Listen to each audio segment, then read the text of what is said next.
O que é o operador divergente? Qual a sua função? Como definimos a divergência de um vetor? Como calculamos a divergência de um vetor? Qual a informação que o divergente nos fornece? Olá, meu nome é Manuel Gibson, bem-vindo à segunda parte da série O Divergente e o Teorema da Divergência, uma introdução. Estamos particularmente interessados em compreender os fenômenos físicos e aplicações no eletromagnetismo do divergente e do teorema da divergência. Para isso, veremos os seguintes assuntos neste vídeo: uma breve revisão dos assuntos apresentados, um exercício resolvido e comentado, veremos algumas considerações sobre os assuntos apresentados. Vamos começar com o operador divergente, uma breve revisão. O divergente é um operador matemático diferencial vetorial, que transforma um vetor ou campo vetorial em um escalar, um número. O divergente ou divergência mede a tendência de um campo vetorial expandir ou contrair em um ponto. No eletromagnetismo, a divergência é uma ferramenta para determinarmos se existem fontes ou sumidouros de uma região. Fontes seriam as cargas elétricas negativas, por exemplo, sumidouras positivas. Muito mal comparando, uma fonte é a torneira jorrando água, um sumidouro seria o ralo. Como definimos a divergência de um vetor D ou um campo vetorial D? Aí está. Divergência de D, ou forma abreviada div de D,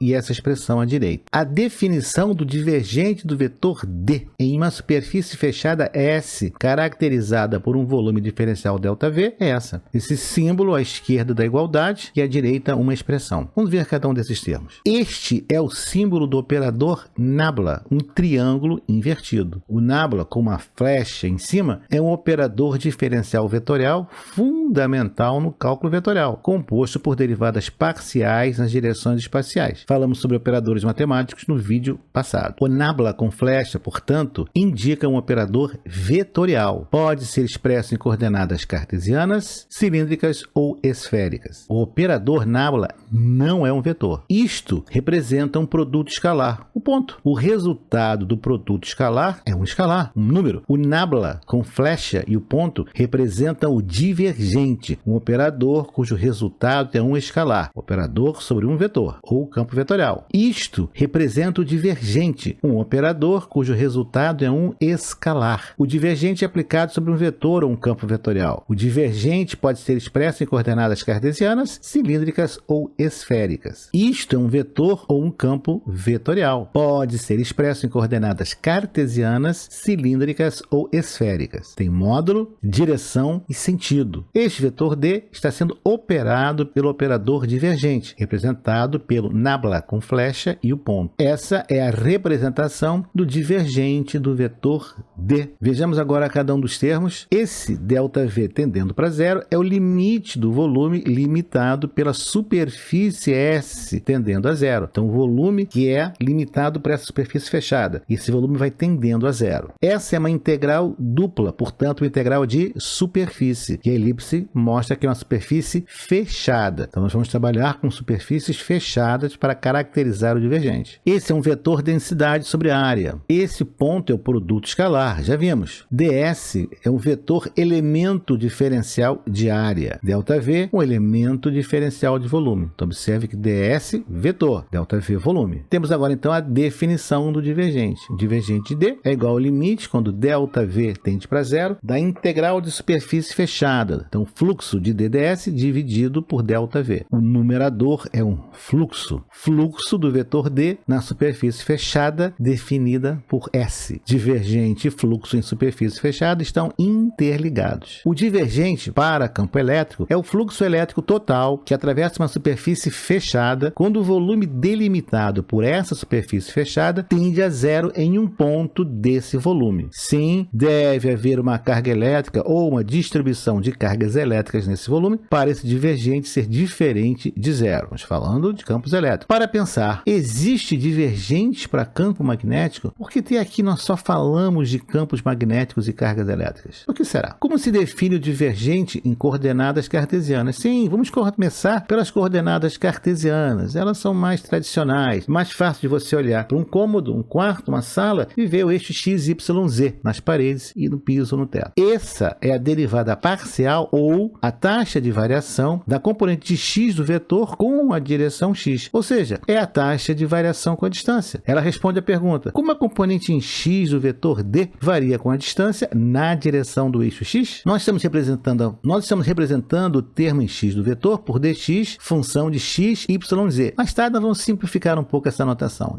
Estamos inicialmente, então, considerando d-ROM de x, de dx, e pode ou não depender de x, y, z. Essa é a derivada parcial em relação à distância em x da componente em x do vetor d. Analogamente, derivada parcial em relação a y da componente em y do vetor d. E assim também a derivada parcial em relação a z da componente em z do vetor d. Veja esse exemplo. A componente em x do vetor a está aumentando conforme você aumenta o valor de x. Quando você aumenta em x, aumenta também o valor de ax. Logo, essa taxa de variação é positiva, maior do que zero. No segundo caso agora, conforme nós avançamos, aumentamos em x, estamos diminuindo o valor de ax. Nesse caso, a taxa de variação é negativa. No último caso, é constante, não varia. Logo, a taxa de variação é zero. Recordar é viver. Vamos relembrar algumas derivadas parciais para que nós possamos depois fazer os exercícios. Sabemos que a derivada de uma constante é zero. Lembra? Não varia. É constante, então não varia. A derivada de constante é igual a zero. Claro, se é constante, não varia. Que a derivada da própria variável em relação a ela mesma é igual a 1. Temos agora dois exemplos interessantes. No primeiro exemplo, derivada parcial de 2x. O 2 passa para fora, derivada de x sobre x é 1, 2 vezes 1, 2. No segundo exemplo, veja que agora nós temos x elevado ao quadrado, o expoente é 2. O 3 passa para fora, como no anterior, e agora o x ao quadrado, como é que fazemos? O 2 passa para fora e o expoente agora é reduzido de uma unidade. Então, 2 vezes 3, 6, x ao quadrado, 2 menos 1, 1, 6x. Vemos o próximo exemplo. O menos 3 passa para fora, perfeitamente. O x ao quadrado já sabemos, é 2. 2 vezes menos 3, menos 6. X ao quadrado, como passar agora na derivada parcial, ele diminui uma unidade. Então, menos 6x. Próximo exemplo. O 2 passa para fora, x à quinta. 5 passa para fora, 2 vezes 5, 10. 5 menos 1, 4. Derivada agora parcial, dando 10 vezes x elevado à quarta potência. 3x elevado a menos 4, tranquilo. 3 passa para fora, menos 4 passa para fora. Menos 4 menos 1, menos 5. Menos 12 vezes x elevado a menos 5. No próximo exemplo, temos menos 3, x elevado a menos 2. Exatamente igual. Menos 3 passa para fora, menos 2 passa para fora, menos 2 menos 1, menos 3. Total, 6x elevado a menos 3. 2x à quinta menos 3. O menos 3 não temos que nos preocupar, porque essa derivada vai ser igual a zero. Então, vamos trabalhar só com 2x à quinta. 2 passa para fora, x à quinta, 5 passa para fora, 5 menos 1, 4. 10 vezes x elevado à quarta potência. E agora, nesse caso, o 1 derivado vai ser zero. Vai ficar menos 3x a menos 4. Já fazemos isso. Menos 4 passa para fora, menos 3 vezes menos 4, 12. X elevado a menos 4, menos 4 menos 1, menos 5. 12 vezes x elevado a menos 5. Agora, 1 menos 3x ao quadrado? 1. Derivada de 1 é zero, a constante é zero. Menos 3, multiplica por 2 menos x. 2 menos 1, 1.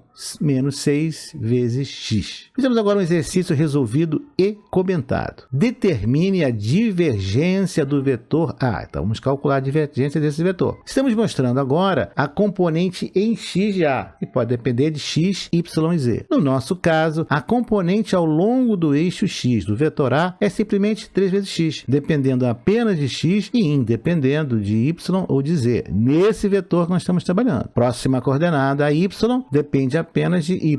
É y menos 3, independe de x e de z. Nossa última coordenada, a z, ou a componente em z do vetor A, depende apenas de z, independe de x e y. É igual a 2 menos z. Vamos agora dar a definição da divergência em coordenadas cartesianas. Nós vamos calcular as derivadas parciais de cada uma dessas componentes do vetor A. A x é a componente do x de A. Já estamos fazendo uma notação já simplificada. A y é em y, a z em z. Divergente de A é a derivada parcial de cada componente em relação ao seu eixo de referência. Isso não é um vetor. O resultado dessa operação vai ser um escalar, o divergente. A derivada parcial em relação a x da componente em x do vetor A. É um escalar. Responde a seguinte pergunta: como é que a componente em x do vetor A varia com a distância em x? Se for positiva, aumenta conforme a distância aumenta. Se for negativa, diminui conforme a distância aumenta. Se for zero, não varia, é independente. Aí está o vetor. Vamos fazer a primeira derivada parcial em relação a x x de AX, que é 3x, sabemos que dá 3. Taxa de variação em x. Em y agora, y menos 3, simplesmente derrão de y deu igual a 1. Terceiro termo, em z, 2 menos z, 2 é 0, menos 1,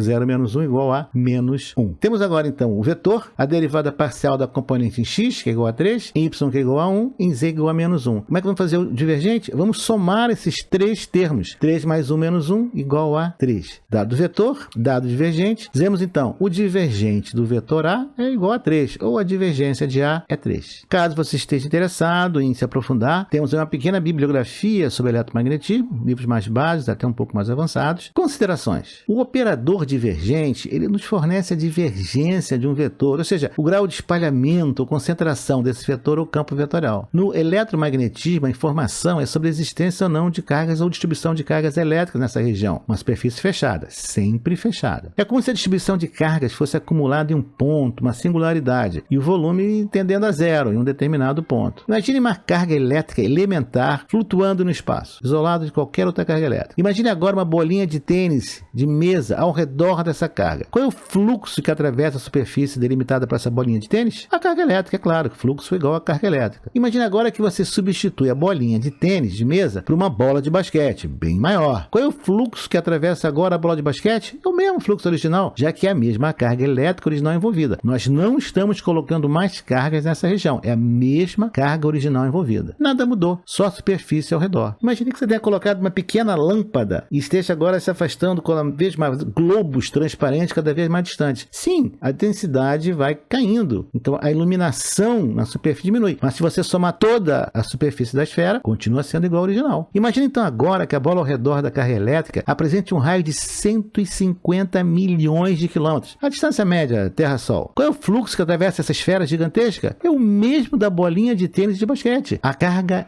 elétrica envolvida original. Estamos supondo em nossa experiência que não estamos envolvendo mais cargas elétricas do que a carga original. Carga elétrica é fluxo, assim disse Gauss. Entendeu agora o que é o divergente? E o que é que nós vamos ver no próximo vídeo? Mais fluxo, mais divergente, mais exercícios resolvidos e comentados. Mal posso esperar, então nos vemos no próximo vídeo. Até lá! Obrigado por ter assistido a este vídeo, deixe o seu like, inscreva-se no canal, acione o sino e seja notificado dos novos lançamentos semanais.